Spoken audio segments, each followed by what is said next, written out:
Welcome to this week's episode of Coffee with a Journalist, brought to you by One Pitch. The guests on our show include some of the most notable journalists from the top US-based publications who cover topics including technology, lifestyle and culture, health, science, consumer products, and business news. We discuss their role, the types of stories they cover, what their inbox looks like, and how they connect with sources. If you're looking for actionable tips to help you better connect with journalists, download our latest ebook, The State of Pitching Volume 1, which includes insights from our first 50 guests of Season 2 of Coffee with a Journalist. This week, we're joined by Terry Stanley, a senior editor for Adweek. In her role, Terry covers consumer trends, cannabis marketing, meat alternatives, pop culture, challenger brands, and creativity.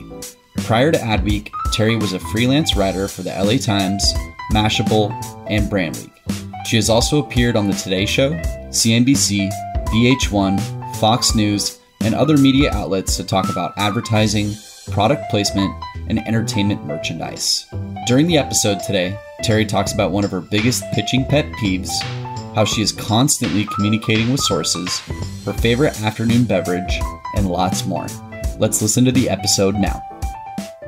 Thank you for having me. And what are you drinking? You were saying not coffee, but something warm.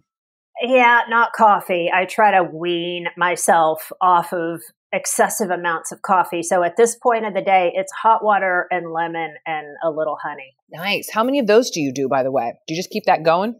Probably far too many. Oh, probably too many. Great. I bet it's like tart and sweet. I've never tried that. It's pretty good. Okay, I'm going to have to try it. But I do love, especially when doing a podcast, like something hot for your voice and your throat is good. Yep.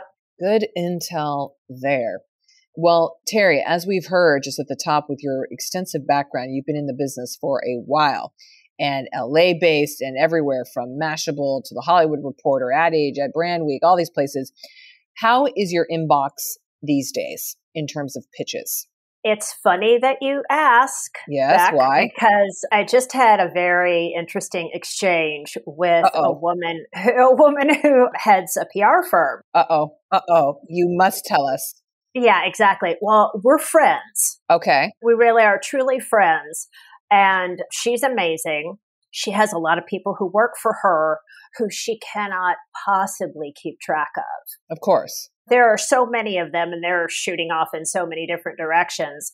But she and I had a talk a while ago when I said to her, I got a few pitches from people at your house and they obviously don't read me. They don't know what I cover. They don't understand the publication.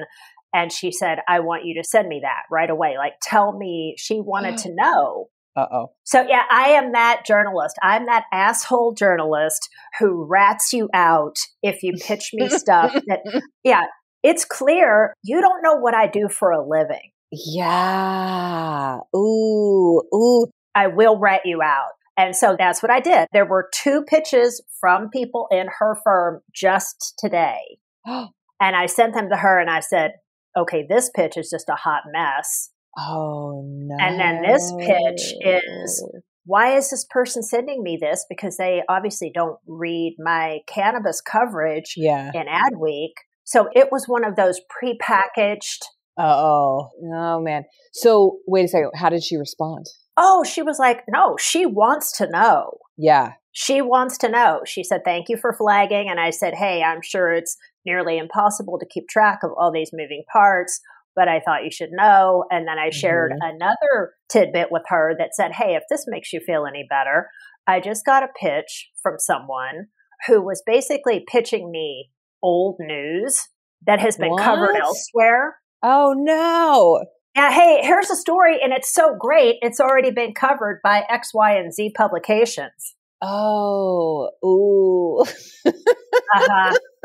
And so she laughed. She got a kick out of that. She was like, okay, so it's not just my house, it's other people's too. And I said, yes, it is other people too. But if that is like pet peeve number 5 million, whatever, if you send me a pitch, you are pitching me a story by telling me that other people have already covered it. Yeah. Awesome. Oh, gosh. Yeah, I will be deleting that. Yeah. Okay, Terry, how many pitches do you get a day, would you say?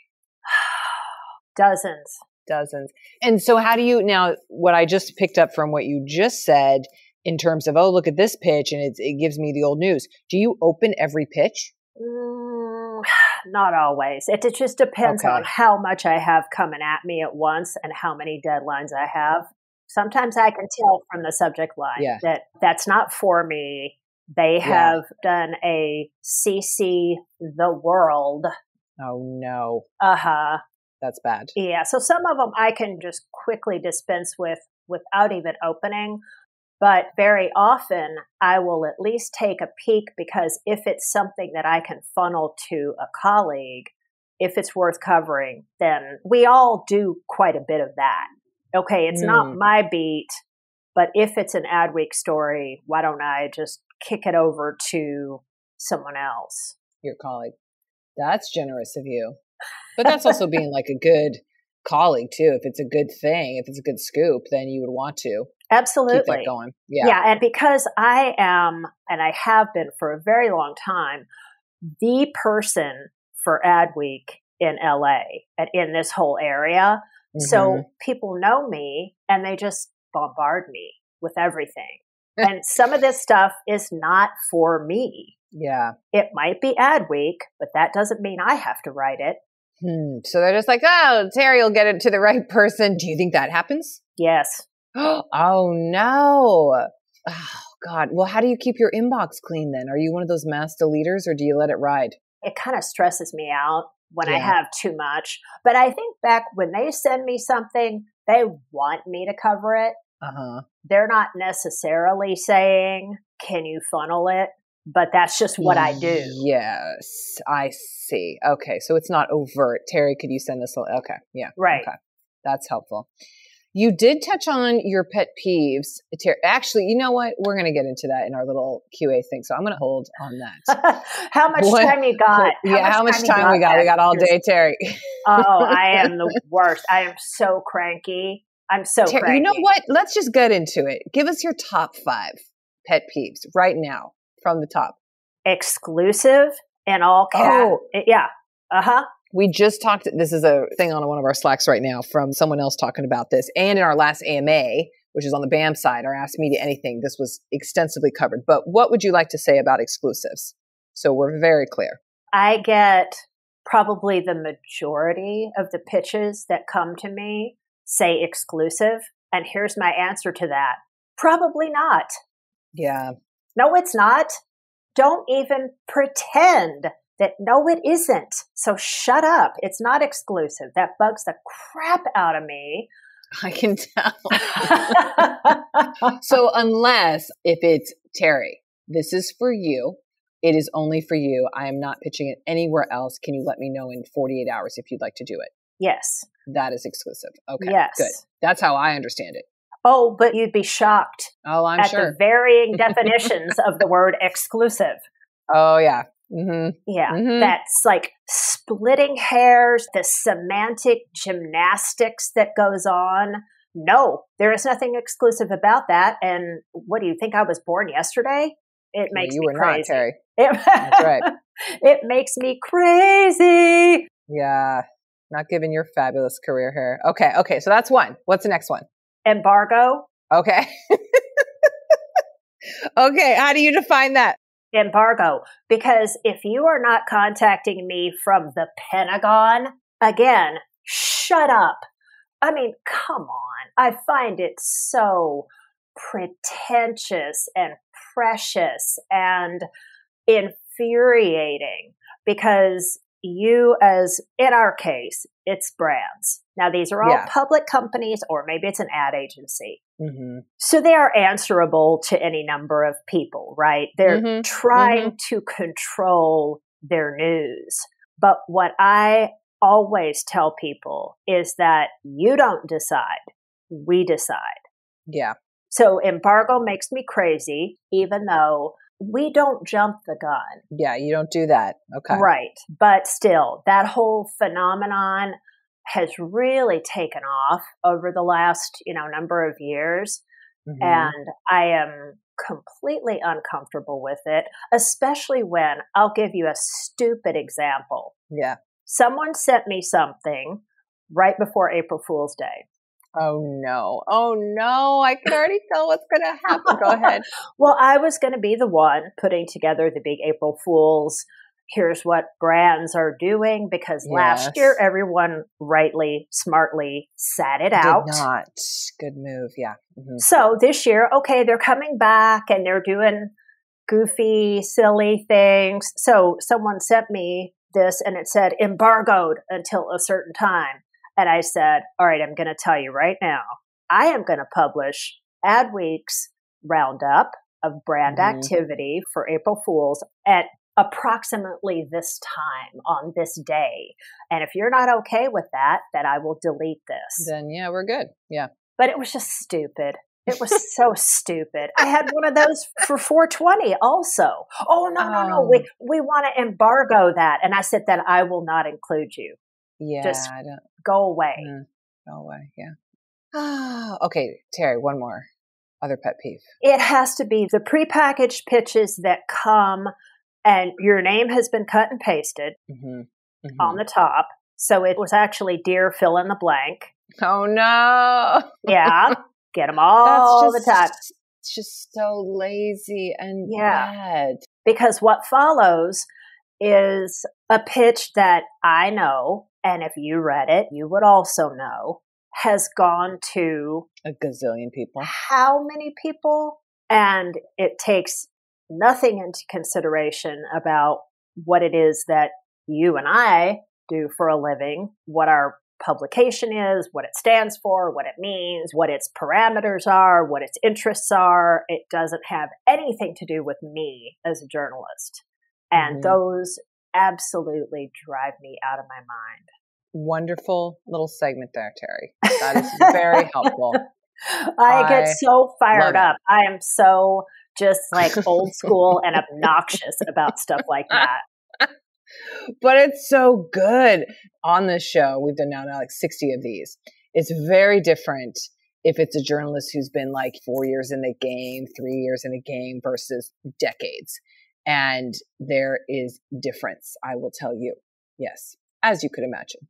Obviously, and I get it. I understand that if you're in a different point in your career, you don't want to alienate anyone.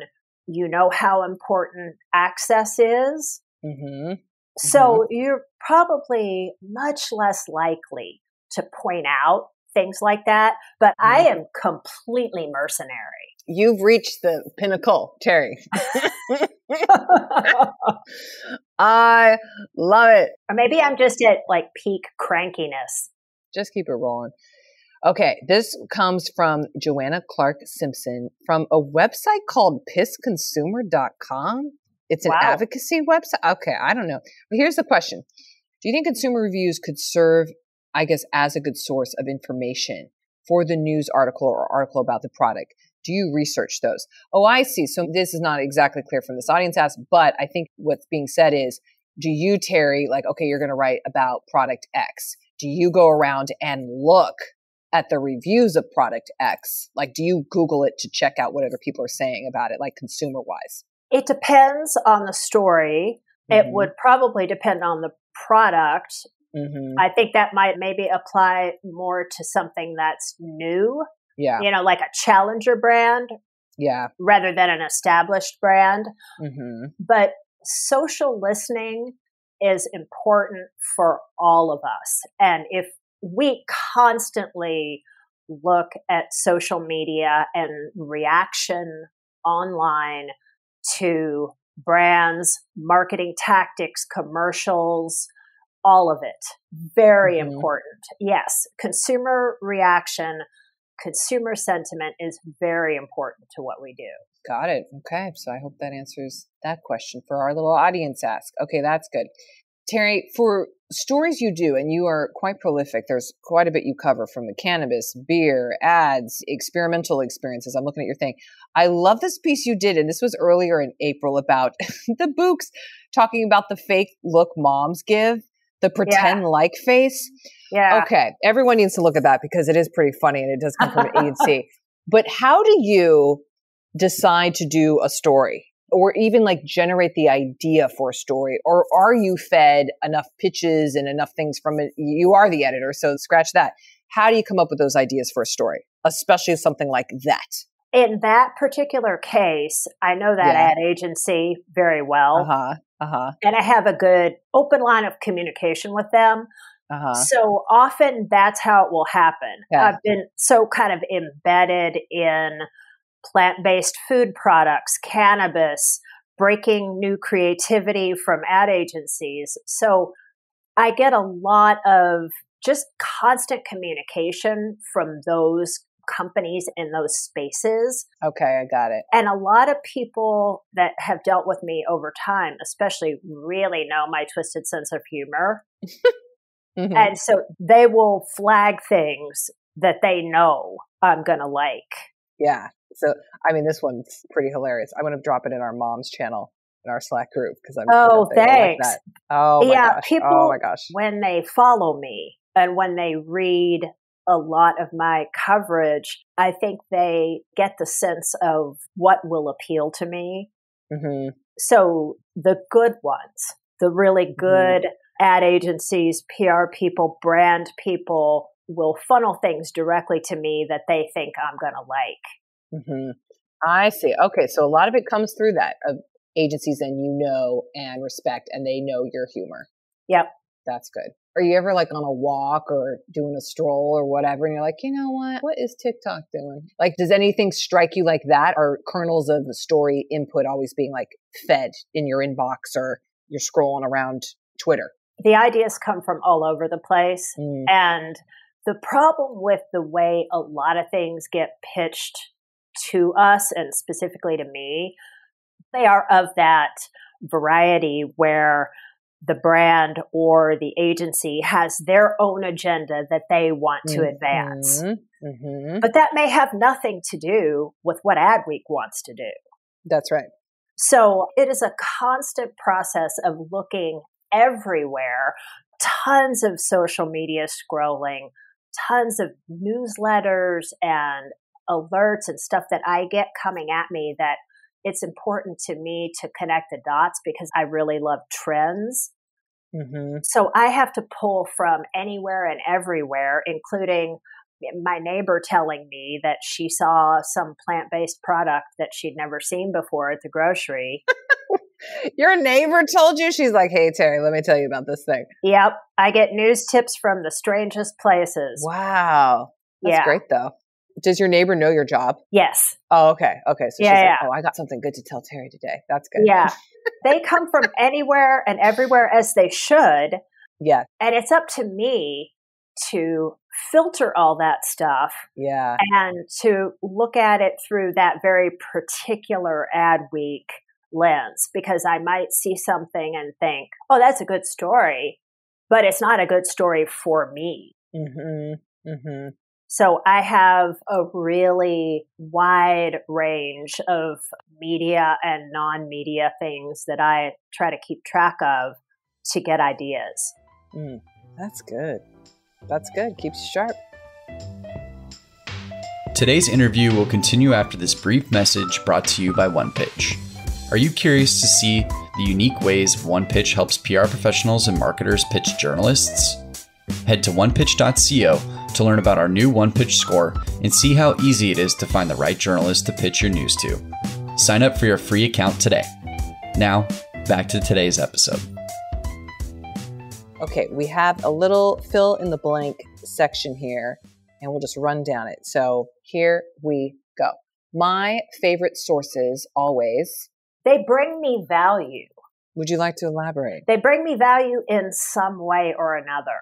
Even if it's a pitch that's not actually going to work for me, maybe there's a piece of data in there that's interesting, or there's a source that they can lead me to as someone that I should know. They bring me some kind of value. The most annoying sources always. Assume you have nothing else to do. You'll get a response from me if you're not an asshole. There you go. I love it. You'll never get a response from me if you treat me like a number. You can follow up with me if. You're not pestering me. Don't pester. That's awful. Yeah. How is pestering for you? Awful. Is it like following up, like, it's been 3 hours, haven't heard from you? Or Yeah. So annoying. Okay. It would be a huge help if you read the freaking publication. God. The best compliment I received about my work was. It is unique. My favorite stories to write about are quirky and odd or breakthrough in some way. Like that Panera bread basket on a bike. I loved it. It's just funny. I just want to eat it though. Okay. One thing I think people should know about me is. Oh my gosh. Oh, wow. That's a good one.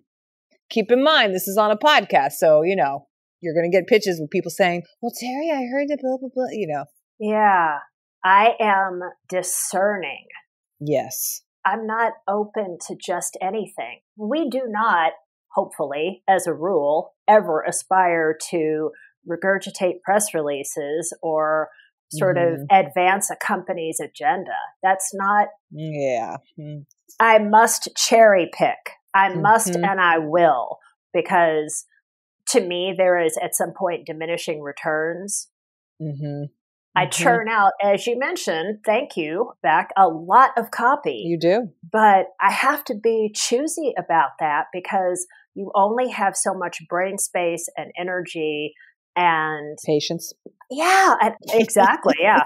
I like the quick hits. I very much like the quick hits, and I like to cover the breaking new work that's coming out. But I need to reserve time to think about some of the bigger picture. It might have seemed like one of my 420 stories last week about cannabis marketing and cannabis brand and dispensary activity was newsy and quick and all that stuff. It was not. It was 1,500 words. I could have done more of things that I had to think a lot about and chase down a lot of people. And that takes time. That does. Recording all that. Yeah. I think people don't recognize. I was just on a call. How much work it is for the journalist to like get on those calls, document everything. Okay, get the other call, clarify that, all that stuff. So that is a big piece of it. Okay. The last best thing I ate or cooked was? Oh my gosh. I grilled a steak for all my plant-based food. I do eat a lot of plant-based food, but I grilled a steak that was so good it nearly brought tears to my eyes. Oh, that sounds divine. Dang, kudos to you. Okay. Quarantine has taught me so many things. It really has. Unfortunately, though, I think it has taught me that it has taught a lot of people nothing. Yeah.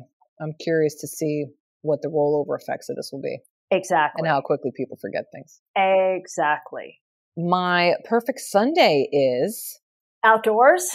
I mean, you and I are both spoiled in Southern California where, oh my gosh, it's just beautiful. We can everything get is outdoors. Yeah. Yeah. Outside all the time, hiking and all kinds of stuff like that. It's just beautiful here. So I take full advantage of the gorgeous weather and the scenery and all that stuff. Yes. Terry, what are you reading, listening to, watching? We'll take anything. This is where I get all my book recommendations, podcast recommendations, obviously, besides this one, etc. So you got anything? What do you got? Okay, so my pandemic reading has been the entire George R.R. Martin series of, I am now 700 pages into Game of Thrones Book 5. Oh, wow. Okay. So maybe by the time I finish this, he will finish book 6. Ha, ha, ha. No, he won't. Yeah, he's never going to finish book 6. Why not? I don't know. It's just, it's a thing. It's a whole thing with all the Game of Thrones fan. Like, why don't you finish the next book? Oh, okay. Wow, these are dense books. I mean, I know about the man, 48 hours for this one. Book 5. Oh, wow. Okay. 50-something thousand reviews. Wow. Okay. It's a good bicep workout. That book I is would so imagine. so heavy. Is it, I mean, I know the show is beloved and I've seen clips and all this good stuff. Is the reading of it just as rich? Far more. You can do far more. Well, each of these books is practically 1,000 pages. Yeah. Wow. Yeah. So that's the first time I've heard more. someone note the series. So that's great. I love it. I mean, it's great. It's fantastic. It is obviously the series went off book. Yes. Early on. But yeah, I am almost finished with book 5. So come on, Martin. Get on it, George. Get on it. Oh man, people are wondering, I'm sure. Okay. Wow. Okay. Well, thank you for that recommendation. I don't know if we have more pandemic enough to consume all that. So you're starting now. You're too late. I don't know if it's beach reading or not, but it's, I mean, they're fascinating. They're just fascinating books. So isn't it amazing to think too that I mean, I'm assuming, but this is what people have said about Shakespeare, like that's coming out of one person's mind. Yeah. To me, that is incredible. Like journalism is hard. Yes. But for someone to write in this like fanciful, fictitious world, and it's not just like, oh, I did one book and that was pretty good. I'm like, how does Michael Crichton, rest in peace, where did Jurassic Park come from? Mm-hmm. Wow. I don't know that I would have a fiction series in me. Yeah. I hope I'm wrong because maybe one day I will do that. But I really admire that kind of writing as well. I know. Yeah. I'm impressed. Okay. Game of Thrones. I'll put that on the list. Terry, what do you think of the future of journalism? Positive, negative thoughts? I think I've never seen it so threatened as I had during the reign of 45. Mm-hmm. And that was truly frightening to me. Mm-hmm. But I think that we saw some really positive signs in that as well, with major legacy publications like the New York Times showing lots of gain in its subscribers during that time as well. Mm-hmm. So the threats came, and then there were some positive developments that happened from that. I hope it's in a good place because of the really broad range and mix of types of media. Mm-hmm. But I fear the clickbait mentality. I have a lot of concerns. I have a lot of concerns about real quality journalism and those who are being allowed and supported and encouraged to do that, as opposed to, gee, you really need to up your story count. Yeah. And keep an eye on the impressions and the clicks and all that. That's troublesome. Mm-hmm. This was maybe interesting. I thought it was a positive note. Now, I don't know if they were telling the truth. I would assume so, but we did ask on our last Ask Media Anything on this is on BAM side. Someone asked in the little Q&A, like, okay, so do you guys get rebuked or do you get encouraged by how many clicks or how many shares? And all of them said no, that they don't pay attention to it. Oh, good. Okay. That's refreshing to hear. You know, those of us who continued working, those of us who still have a job in media, you know, after the past few very tumultuous years, I have never worked harder, which is in a way unsustainable. And I worry about, say, the kind of more junior level staffers that are around me. I worry about burnout and the ability to balance when you are earlier in your career and maybe you don't have that can't say no and you don't feel like you can chart your own path. I worry about them being very concerned about story count and byline counts and quotas and less so about what if you could just sort of get to the heart of the matter and not worry so much about doing 4 stories today. Anything, you know, when you hear like a number, it's just like, ooh, how does the quality then filter in with that? Right. Exactly. That's the balance. Yeah. And there are definitely some places, we don't need to mention any names, where it's all about quantity. We need this many up. Or God forbid you're in breaking news.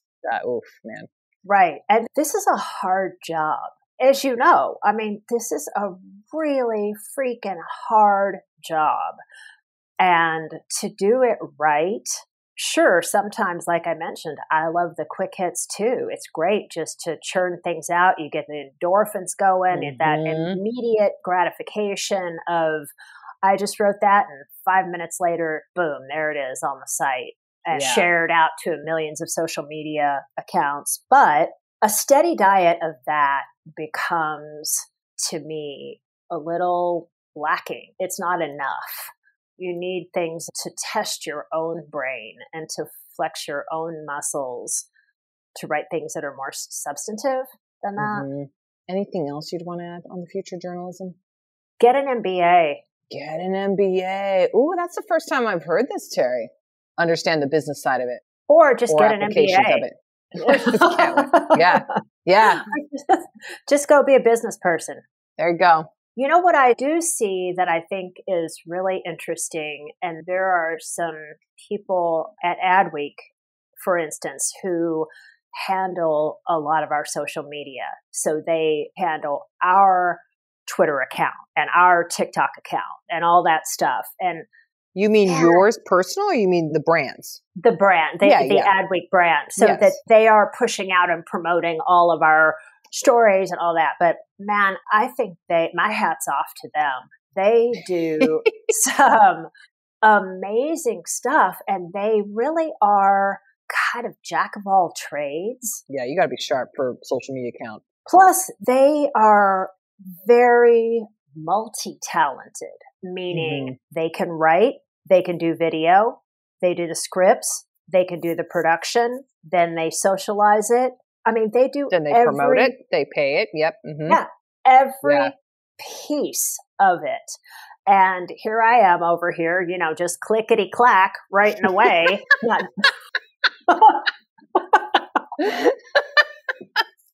Just typing away. Yeah. Yeah. And that's kind of what I do. That's my jam, Well, hats off to digital marketers. I couldn't do their jobs. Yeah. That is a whole other realm, which we don't, have those people on this podcast. But man, yeah, you got to move fast, and you got to know 7 skills, and then you got to know 2 more that just changed and evolved. And you got to be on it. Yep. Big time. Big time. They are very skilled, and I find them to be really sharp in a broad-based way. It's not like, they only know their one area, which is... You can't survive in that role. Yeah, and they are really grounded in a lot of important media skills. Yeah. I learn stuff from them all the time. Awesome. Shout out digital marketers there. Friend of journalists. Definitely. Friends of journalists. Okay. Because it can't be a tree in the forest, Beck. That's true. Yes. Keep that in mind. I guess people who are maybe thinking of how can you get your foot in journalism, or maybe how you support the realm of journalism. That could be something. Yeah. Well, Terry, now we're going to play our little Mad Libs portion. And this can sometimes be just very silly or sometimes extremely accurate. So we'll see what we get. But I'll give you the word of whatever it is, and then I'll take your word, fill it in, and then I'll read you back our little paragraph. Are you ready? Yes, I hope so. Okay. What's first one? Emotion. What's an emotion? Hanger. Hanger? Hanger. Like you're hangry? I get you. I got you on that. Okay, an adjective. Beautiful. Another adjective. Crappy. Crappy. Okay. How about a greeting? Hey, y'all. Hey, y'all. Okay. What about a verb? Run. Run. A noun? Steak. Steak. A adjective. An adjective, I should say. Uniquely. Uniquely. That's a little tough for this one. How about another one? Another adjective? Yes. Okay. Colorfully. Okay. Great. What about a cringeworthy PR term or phrase, like just following up? 3 hours later. I just think I'm going to have to go back to, will you agree to an embargo? And a part of a pitch. You mean like a subject line or closing, media kit? Oh, right. Here's a link to the assets. Gotcha. I get that a lot. To the assets. Because there's video and images and stuff. Yeah. Length of time? 20 minutes. 20 minutes. A real person? RBG. Okay. And an emotion? Happy. All right. Here we go. When I think of the future of journalism, I feel hanger. The pitches I receive have gone from beautiful to crappy. If I receive a pitch that starts with, hey, y'all, I run. When I write stories on stakes, I get colorful. My favorite pitches include, will you agree to an embargo? And very specific, here's the link to the assets. I normally take around 20 minutes to respond to my emails, but if it's RBG, I will respond immediately, even back from the dead. Rest in peace. If you do get a response back from me, you should know that I am very happy for you. Oh, nice. Nice. Because I kind of like it.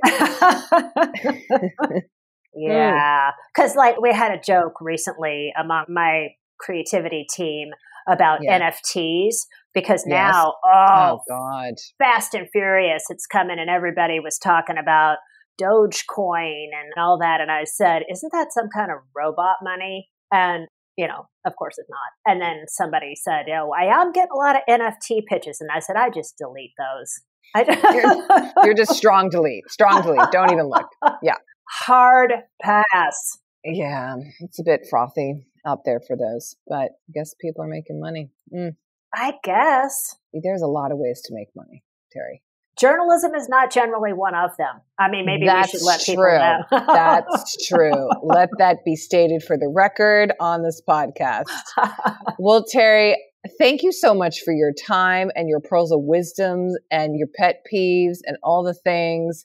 This was so fun with you and so informative. I hope people took notes. Oh, that's so nice of you to say. I hope so. I hope it's helpful. Yeah, it will be. Trust me. You'll be getting people sending you pitch. Well, now, what would be the best thing is you get no pitches on those tokens. And then you'll know people listened to this episode and are like, oh, never send Terry that. I'll never get a response. So that'd be cool if they just evaporate. That'd be great. It never happens. It'll never happen. As much as I try to, and I've done this, I've done some PR specific seminars and all that kind of stuff. And I'm wagging my finger and griping at them and telling them all that. And you'd be stunned at what happens afterwards. The stuff that comes through that it's like, wow, you didn't hear anything I said, did you? Oh, no. Because they have a job to do.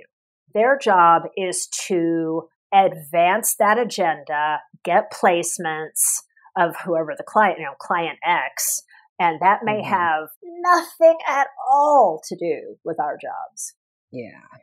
Well, I hope if people are listening to this right now, that means they've listened to this entire episode and they know better. So thank you all for listening. And Terry, thank you again. Appreciate you. Thank you so much for having me. It was a blast. Thanks for listening to this week's episode of Coffee with the Journalist featuring Terry Stanley from Adweek. If you enjoy listening to our show, make sure to subscribe on iTunes, Spotify, Google Podcasts, and anywhere else you listen to podcasts. And if you have a moment, please leave us a review to share your thoughts about the show and today's guest. To learn more about the latest tools on OnePitch and to subscribe to our weekly podcast newsletter, head to our website at onepitch.co. We'll see you all next week with a brand new guest and even more insights about the journalists you want to learn more about. Until then, start great stories.